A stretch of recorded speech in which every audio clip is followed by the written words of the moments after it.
Now that Doctor Strange in the Multiverse of Madness actually has competition at the box office, unlike the first 3 weeks, it's looking like when it's all said and done that the film will not deliver the $1 billion box office that it would have had China and Russia actually had the film playing. So when it comes to Doctor Strange in the Multiverse of Madness, much like the Batman, going into the first weekend and afterwards, pretty much everybody figured, well, if it continues this type of traction over the course of the next couple of weeks, it's going to hit the $1 billion mark. And although the traction was pretty much on par with what most people thought it would be to deliver the $1 billion, just like the Batman, Doctor Strange fell short of that $1 billion for multiple reasons, and many people are pointing out that 2 big territories where the film would have made a pretty substantial amount of money were not really a big factor, especially for Doctor Strange.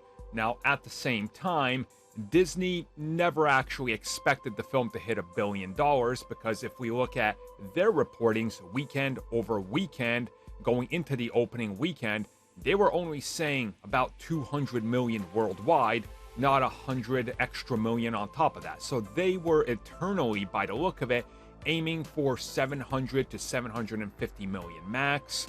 They've passed 800 million comfortably. They passed 850 million. And now when it's all said and done, people believe that it's going to end somewhere around $900 million, maybe on the high end of 950, obviously not the 1 billion. So what exactly does this mean? Well, which stance do you want to take on it? Is it MCU Marvel fails because then the Batman failed as well? Or is it MCU does good because the Batman did good as well? People are going to argue from both sides of it, but again, you got to compare it to what it can be compared to, which is the previous film in its own franchise, which the Batman is coming off the back of Justice League and Batman v Superman, and Doctor Strange is coming off the back of technically Spider-Man, but literally it's Doctor Strange 1 and not Doctor Strange, 4, 5, or 6 or whatever. And yes, he's appeared in other films, but then again, if you start applying that to everything, we just go back to the same argument.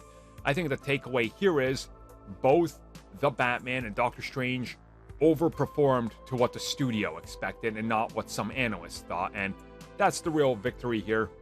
Both films did good. Great, as a matter of fact, and Doctor Strange definitely gonna get a 3rd movie, and more than likely that's the $1 billion one, sort of like the Captain America trajectory.